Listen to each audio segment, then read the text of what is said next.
Hoje recebemos o Trio Chamote, grupo que a partir dos ritmos amazônicos vem revigorando a música da região e apontando novos formatos e sonoridades. Como vocês chegaram a essa pesquisa, esses ritmos todos que vocês mostram no trabalho? Em 2013, no final de 2013, o Charlie entrou em contato com a gente, comigo, para a gente montar o grupo. Por quê?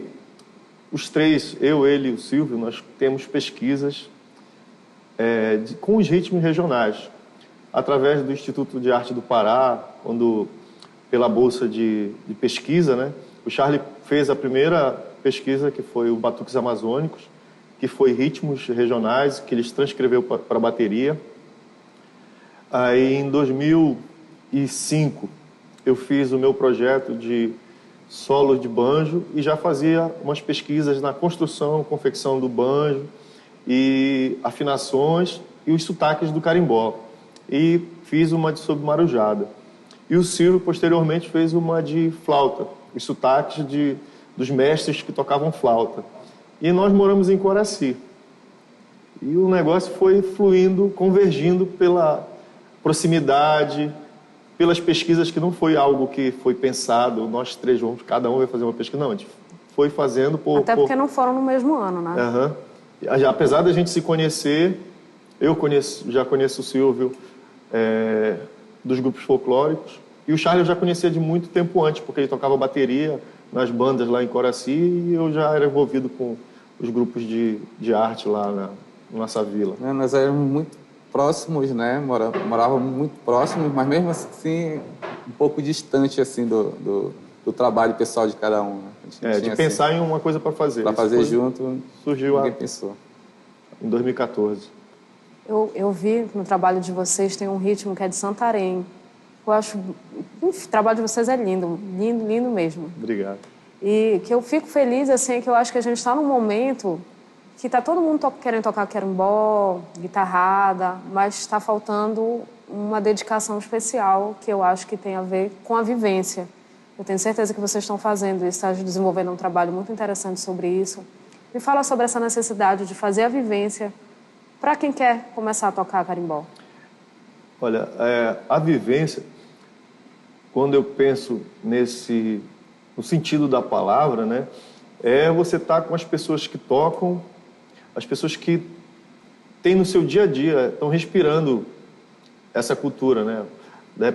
Que seja carimbó, que seja, por exemplo, lá do Camelô, do Espantacão, que seja lá em Bragança, tem que estar lá para te ver. Tu pode ver uma apresentação aqui em Belém, mas não é a mesma coisa de tu ir na cidade e ver lá. Às vezes a vivência não parte nem do artista, parte da casa da senhora lá que tu vai comer, ela conversa alguma coisa contigo e vai te despertar, porque ali todo mundo está respirando aquela cultura, né?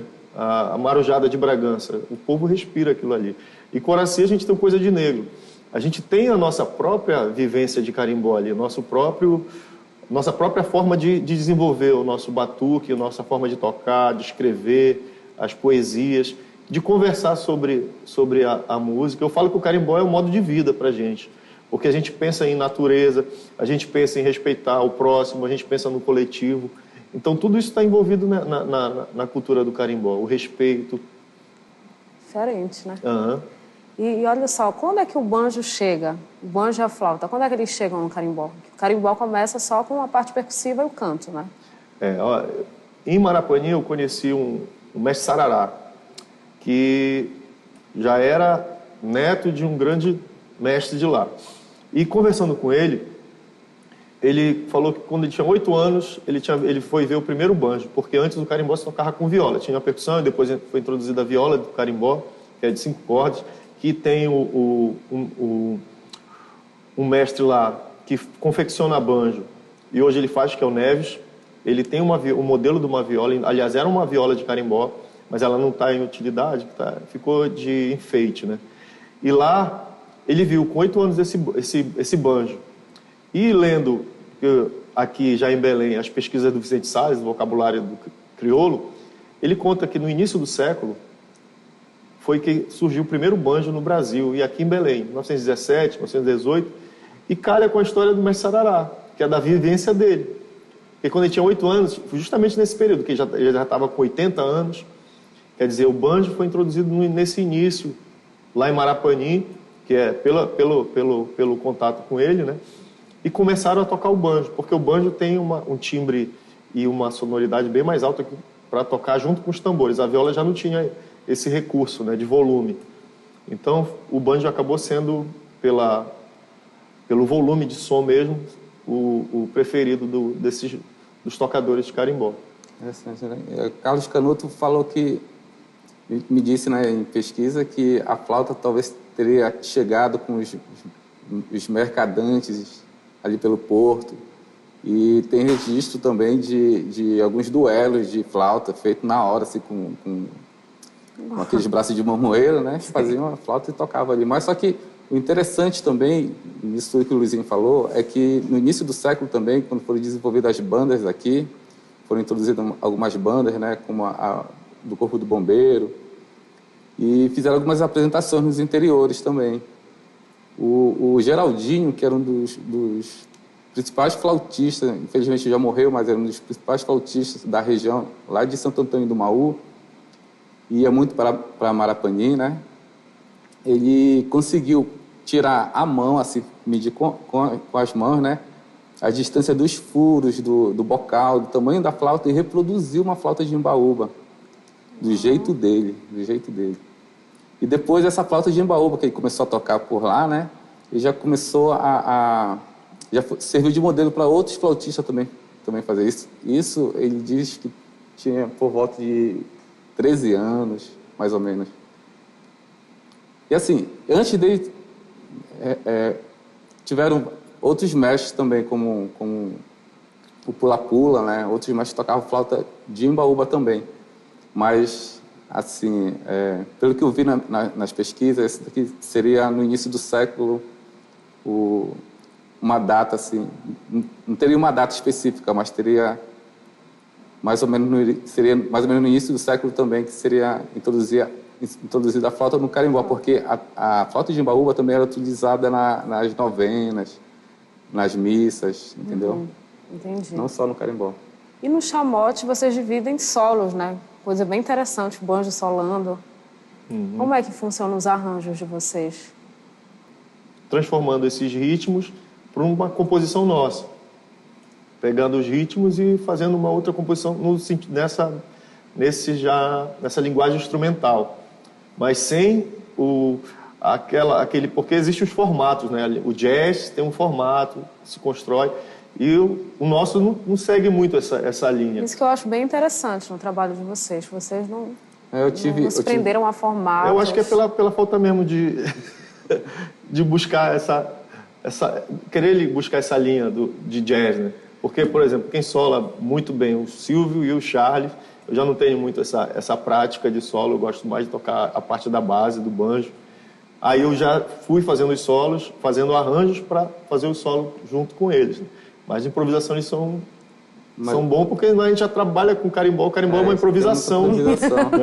É natural que tenha. 24 horas de improvisação. Mas olha só, eu tive também muita dificuldade assim, no início assim, de entender a linguagem do chamote, porque do que a gente realmente estava buscando, porque a minha formação acadêmica seria clássica, né? Fiz o curso técnico de flauta na universidade, na escola de música da universidade, né?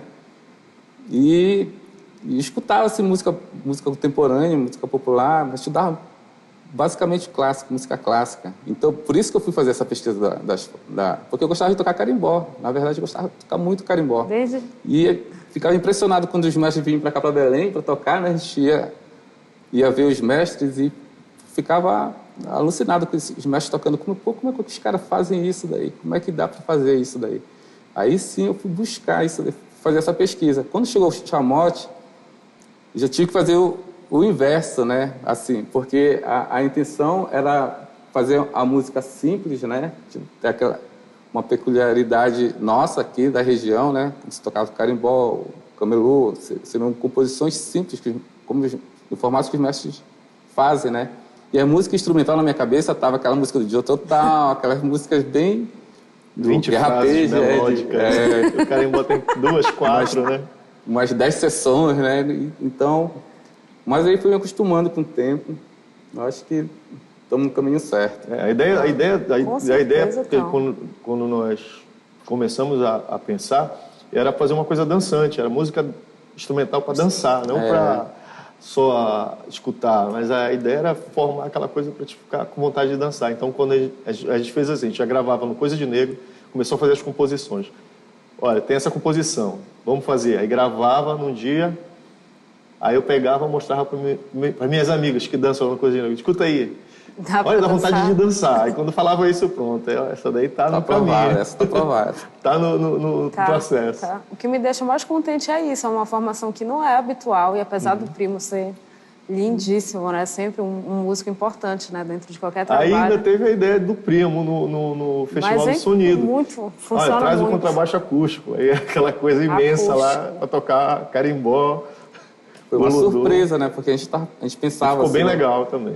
A gente pensava assim no contexto bem simplificado, assim, entre o banjo, a flauta, a bateria. Quando entrou o contrabaixo, né? A gente sempre pensou assim na bateria dar um preenchimento mais grave, né?